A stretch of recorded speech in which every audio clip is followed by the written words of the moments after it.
গুরুত্ব না পেলে দূরত্ব বাড়িয়ে দিন। আত্মসম্মান হারিয়ে কেউ কখনো বাধা থাকতে পারেনি, আপনিও পারবেন না।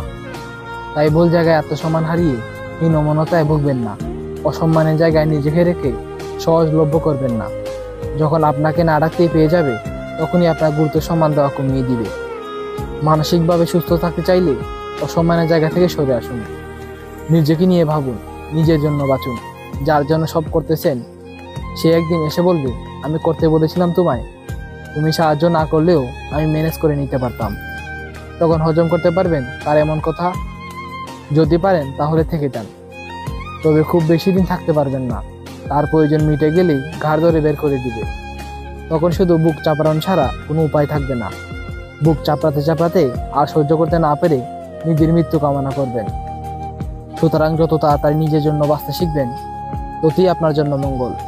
একটা কথা মনে রাখবেন, সম্মান চাইলে পাওয়া যায় না, সম্মান অর্জন করতে হয়। ভুল জায়গা থেকে নিজের সম্মান হারাবেন না।